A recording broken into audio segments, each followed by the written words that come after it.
بسم اللہ الرحمن الرحیم یا السلام علیکم۔ سب سے پہلے ہمارے چینل کو سبسکرائب کر لیں۔ مصر کے اندر ایک تاجر نے اپنے ایک ملازم سے کہا کہ میری بوڑھی ماں نے مجھے ہر روز تنگ کر رکھا ہے۔ اس کی بیماریوں اور شکایات سے میں بالکل تھک چکا ہوں، لہذا تم کوئی نہ کوئی بندوبست کرو۔ تم میری ماں کو اٹھاؤ، کسی ایسی جگہ چھوڑ دو جہاں سے واپس نہ آ سکے، اور اگر یہ سب کچھ بغیر کسی کو پتہ لگے کر دو گے تو میں تمہیں تحفے میں ایک گھوڑا دوں گا۔ ملازم، جس نے ساری زندگی صرف گدھے پر سواری کی تھی، گھوڑے کا نام سن کر حیران رہ گیا، مگر پھر دماغ میں ایک خیال آیا۔ اس نے ایک پرانا تھانگا لیا، تاجر کی بوڑھی ماں کو اس پر بٹھایا اور اپنے گھر لے گیا۔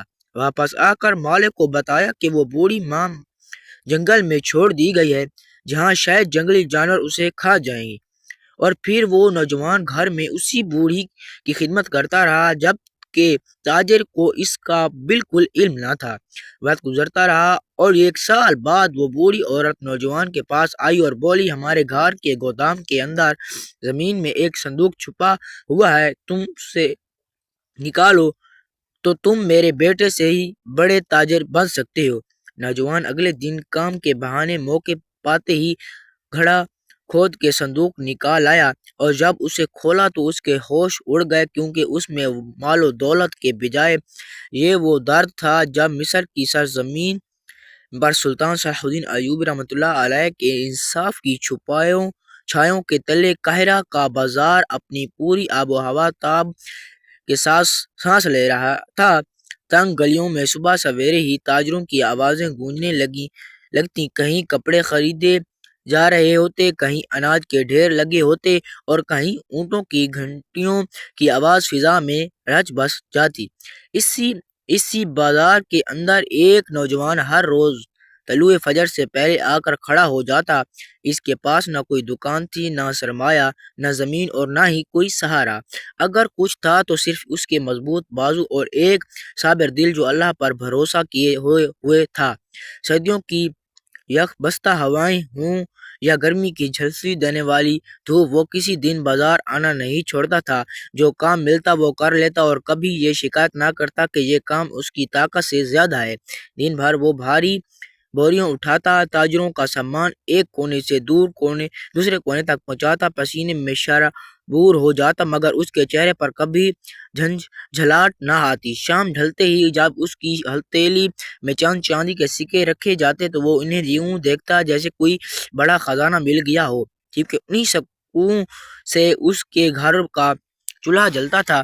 وہ بازار سے آٹا، سبزی اور کبھی کبھار بچوں کے کچھ میٹھا لے کر گھر جاتا، اور اپنی بیوی اور ننھے بچوں کو مسکراتا ہوا دیکھ کر اپنی ساری تھکن بھول جاتا۔ تاجر اس کی ایمانداری، خاموش اطاعت اور محنت سے واقف تھے، اسی لیے بعض اوقات اس کی مدد بھی کر لیتے، مگر اس سب کے باوجود اس کی زندگی غربت اور قناعت کے دائرے میں ہی گھومتی رہتی۔ لوگ اسے دیکھتے ضرور، مگر کوئی یہ نہ جانتا تھا کہ یہ خاموش نوجوان دراصل اللہ کے نزدیک کس قدر قیمتی ہے۔ پھر ایک دن اس بازار کی گہما گہمی میں ایک ایسا منظر سامنے آیا جس نے انسانی بے حسی کو عیاں کر دیا۔ ایک بوڑھا بزرگ جس کی کمر جھکی ہوئی تھی اور قدم لڑکھڑا رہے تھے، اچانک ٹھوکر کھا کر زمین پر گر پڑا۔ لوگ اپنے اپنے سودوں میں مشغول رہے، کوئی رکا نہیں، کوئی پلٹا نہیں، مگر اسی لمحے اس نوجوان نے اپنے کندھے سے بھاری بوری نیچے رکھ دی اور دوڑ کر اس بوڑھے کو سہارا دیا۔ اس عمل نے گویا وقت کو ایک لمحے کے لیے روک دیا۔ بوڑھے کی حیران نگاہیں نوجوان کے چہرے پر ٹھہر گئیں، اور اس کے دل سے ایک ایسی دعا نکلی جو تقدیروں کو بدلنے کی طاقت رکھتی تھی، مگر خود نوجوان اس دعاؤں پر ہنس پڑا، کیونکہ اسے یقین نہ تھا کہ چند سکوں پر جینے والا ایک مزدور کبھی کسی بڑی منزل تک پہنچ سکتا ہے۔ لیکن اسے یہ معلوم نہ تھا کہ اسی لمحے اس کی زندگی کے سوالوں کے جواب لکھے جا چکے ہیں۔ چند ہی دن گزرے تھے کہ قاہرہ کے بازار میں ایک نئی ہلچل پیدا ہوئی۔ دور دراز علاقوں سے آیا ہوا ایک بڑا تجارتی قافلہ شہر میں داخل ہوا تو گلیاں اونٹوں، گھوڑوں اور سامان سے بھر گئیں۔ تاجر اپنے اپنے گوداموں اور دکانوں کی طرف لپک رہے تھے۔ ہر ایک کو جلدی تھی کہ مال صحیح سلامت اندر پہنچ جائے۔ اسی افراتفری میں ایک نامور تاجر کی نظر اس نوجوان پر پڑی جو خاموشی سے دوسروں کی مدد کر رہا تھا، کسی کا سامان اٹھا دیتا، کسی کا راستہ بنا دیتا اور بغیر کسی لالچ کے اپنا کام انجام دیتا تھا۔ تاجر نے اسے آواز دی اور اپنے سامان کو اندر رکھوانے کا حکم دیا۔ نوجوان نے دل لگا کر کام کیا، پسینہ بہاتا رہا، مگر اس کے ہاتھ نہ رکے اور نہ ہی اس کے چہرے سے ایمانداری کی جھلک کم ہوئی۔ سامان جب محفوظ ہو گیا تو تاجر نے اسے غور سے دیکھا اور محسوس کیا کہ یہ لڑکا کا محض مزدور نہیں بلکہ ایک ایسا انسان ہے جس پر بھروسہ کیا جا سکتا ہے۔ اسی لمحے اس نے فیصلہ کر لیا کہ ایسے شخص کو بار بار بازار میں ڈھونڈنے کے بجائے اپنے پاس ہی رکھ لیا جائے۔ اس نے نوجوان کو مستقبل کا کام کی پیشکش کی، رہائش خانہ اور باقاعدہ تنخواہ کا وعدہ کیا۔ نوجوان کے لیے یہ پیشکش کسی نعمت سے کم نہیں تھی۔ اس نے شکر ادا کیا اور عاجزی سے قبول کر لی۔ یوں نوجوان تاجر کے گھر میں داخل ہوا جہاں اس پر نئی ذمہ داریاں عائد ہوئیں۔ تاجر اکثر کاروبار کے سلسلے میں سفر پر رہتا تھا، اس لیے گھر کو دیکھ بھال نوجوان کے سپرد تھی۔ گھوڑوں کے اسطبل کی نگرانی، بازار سے سامان لانا، تاجر کی بیوی کی ضروریات پوری کرنا اور سب سے بڑھ کر اس کی بوڑھی ماں کی خدمت کرنا، یہ سب اس کے فرائض میں شامل تھا۔ نوجوان نے ان ذمہ داریوں کو بوجھ نہیں سمجھا بلکہ انہیں عبادت جان کر ادا کیا۔ خاص طور پر بوڑھی ماں کے ساتھ اس کا رویہ ایسا تھا جیسے وہ اس کی امی ہو۔ وہ اسے سہارا دیتا، کھانا کھلاتا، اس کی باتیں سنتا اور اسے کے لیے دل سے دعا کرتا۔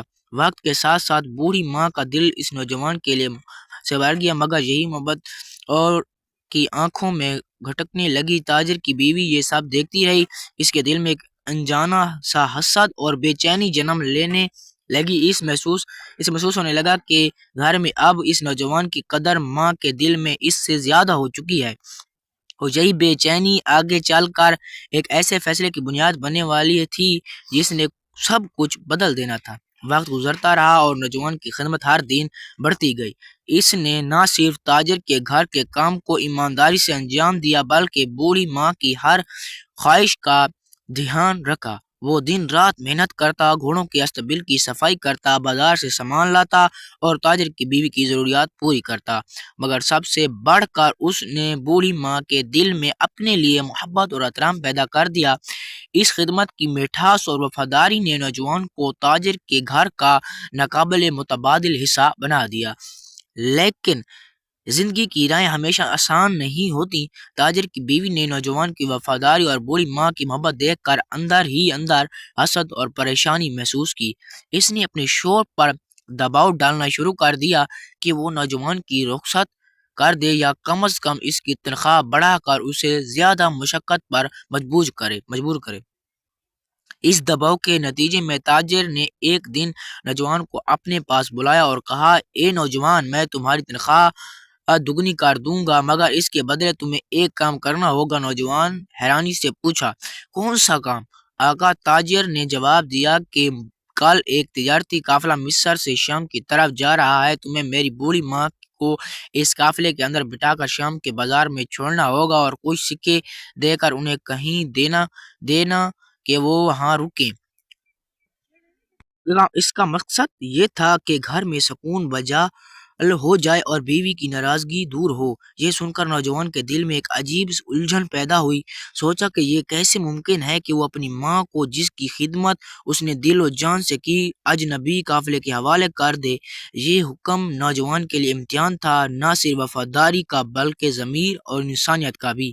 ایک طرف زیادہ تنخواہ اور آرام کی کشش تھی، دوسری طرف اپنی ماں کی محبت اور عزت۔ نوجوان نے خاموشی سے فیصلہ کیا کہ اگرچہ قافلے نے حکم دیا لیکن وہ اس کا حکم کو ظاہری طور پر مانتا دکھائے گا مگر حقیقت میں ماں کو نقصان نہ پہنچائے گا۔ اس نے ایک پرانا تانگا لیا، بوڑھی ماں کو اس پر بٹھایا اور اپنے گھر لے گیا۔ واپس آ کر تاجر کو بتایا کہ ماں کو قافلے کے اندر چھوڑ دیا۔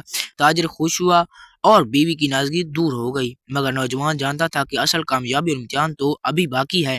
یہ لمحہ نہ صرف نوجوان کی ضمیر کی فتح تھا بلکہ اس نے ثابت کر دیا کہ نیکی اور خدمت کبھی رائیگاں نہیں ہو جاتی۔ یہ کہانی ہمیں یہ سبق سکھاتی ہے کہ دولت اور عظمت صرف رزق یا قسمت کی بنیاد پر نہیں آتی، بلکہ نیت، محنت، صبر اور وفاداری کی بنیاد پر ملتی ہے۔ نوجوان کی زندگی کا سبق یہ ہے کہ چھوٹی نیکی، کانا خدمت اور بے لوث محبت وقت کے ساتھ ایسی برکتیں لاتی ہیں جو انسان کے خوابوں سے بھی بڑھ کر حقیقت بن جاتی ہیں۔ ایک معمولی مزدور جو دن پر چاند سکے کماتا تھا، اپنی ایمانداری، رحم دلی اور خدمت کے ذریعے شہر کے سب سے بڑے تاجر تک پہنچ گیا، جبکہ خوشاک حسد